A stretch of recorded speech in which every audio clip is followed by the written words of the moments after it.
You've been called the poor man's Robert Frost. That's far too generous.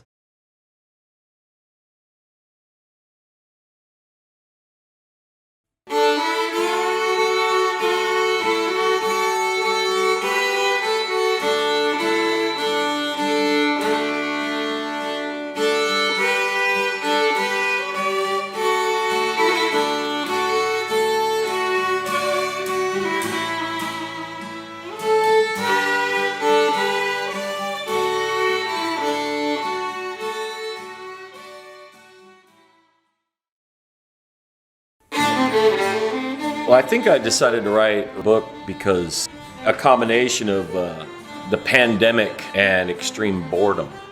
The poems themselves only span probably about 8 to 10 years. But the songs, because it's mostly poems, but there's songs in there as well, can go back to 20, 25, maybe even 30 years. I've always written for bands I've been in. I've been in bands my whole life. And I've always been the principal lyric writer.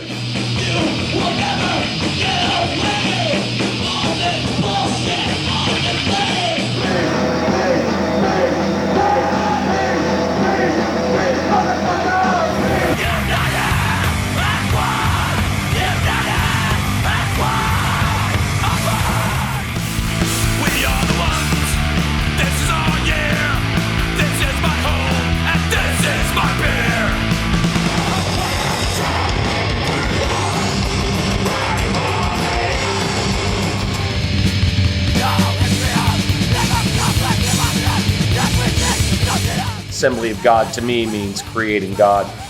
I thought it was hilarious. We were a decent band, we weren't that great. Anyway, but we only lasted a short bit. We did a short tour with Chaos UK, and I got really lucky because it was the only time in my life I got to play CBGB's in New York City.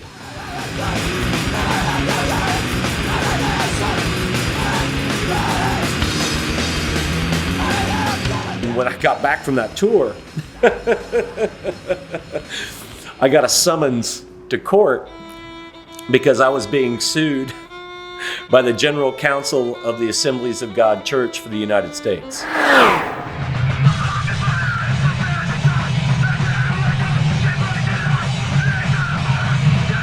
Well, the Brother Inferior years, we were just a bunch of dumb Oklahoma kids, and we toured for about 6 months, and it was about 24 countries or so.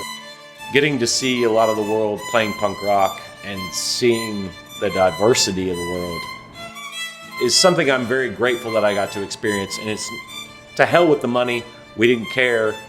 We wanted to go, and we went.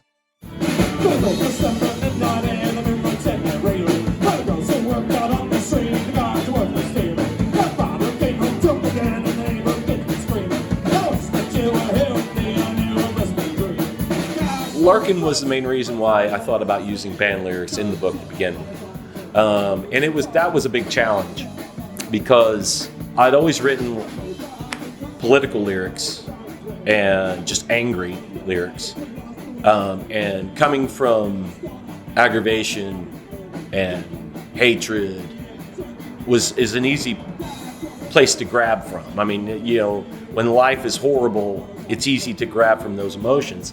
But when I started doing Larkin, trying to come from a more romantic view of things and a more poetic view of things, I guess, was difficult, but it was exciting.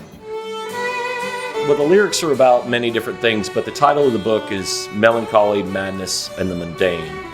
And I think that sums up mostly what they're about, because it could be something as simple as writing about it being Thursday, and I feel like having a drink, as well as having my heart broken or obsessing about somebody or a football match. Come on, Tulsa! Hell yeah! Fuck you. You're useless! Is this Dallas or some shit? Yeah. Shouldn't they be better? I mean, it's a big fucking city. To be fair, I didn't put much of the football ones in there. I certainly have written a few songs and poems about Arsenal and Tulsa Athletic, my two main teams. Also Tulsa Roughneck, going back to the 80s. But I don't think I've put much of those in there. My biggest inspiration would be Steve Harris. I'm a big Iron Maiden fan. The lyrics are fantastic. I'm a bit of a romantic in the old classics, you know. I love all the Edgar Allan Poe stuff, of course. I've been recently reading James Mangan and Brendan Behan.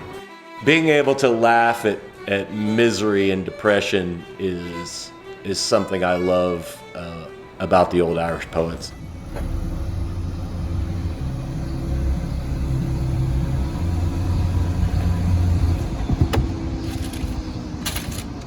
What's up? Whiskey. This is your first time seeing them, isn't it? Huh? The books. Yeah, just the test pressing is all I've seen. So yeah, it's kind of surreal. See what we got.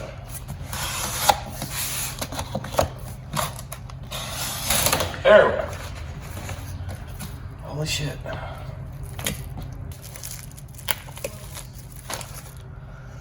Such a little thing. So much time went into it. Cheers. One of my best friends, Terry Waska, he is helping me just put it all together and organize it because I have no skills in that regard at all. So this book is being released under we're resurrecting the Central Underground Ministries.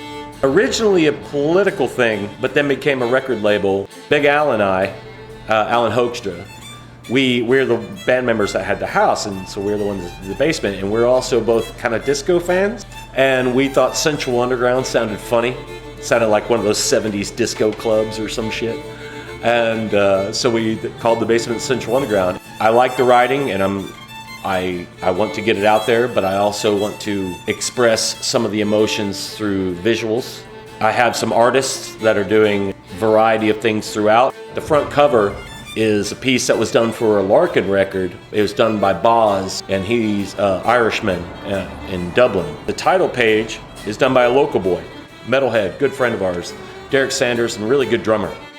The art throughout is Amy Wright, and she's from New England. A painting was done. I have a portrait done by a very talented painter in England, Paul Bond. It honors me to have my friends involved. When we go in, I'm going to take the open box, the unopened box, I'm going to leave in the car. No sense in having all of them in there. We can create a sense of urgency when you get to the bottom of that box. Oh. Hey, it's about to sell out. If we and we get go, boom! If we get to the bottom of that box, I will be in fucking heaven. Because that means half of them are sold. Big day!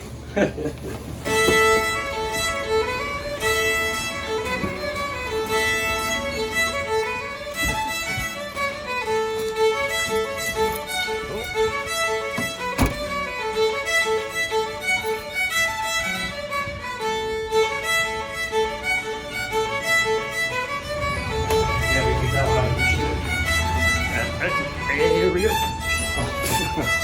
No problem, man. How you doing? How you doing? I love that shirt, dude. I wore it just for you, man. That is the most perfect shirt ever. Ever. When I pull up a chair. Terry says I've only sold 2. That's why there's no money. You got golf and Bud Light. That's what you got. I got Bud Light. I got hooked up. Sir? Cheers, man. Congrats. How'd your gig go, by the way? It went well. Thank you so much, man. Did not end up, by the way. Appreciate you. Actually, Oh, you got that on video? You look good. I like your hair. Yeah, thank you. James is sure. That sounds good. Having this book coming out feels very surreal. Part of me doesn't understand why anybody would want to read it, but I hope that some of the things that I've touched on are universal in the way that it helps somebody feel something, that if they are miserable or think times are dark, that they know that there's somebody like us that feels it along with them.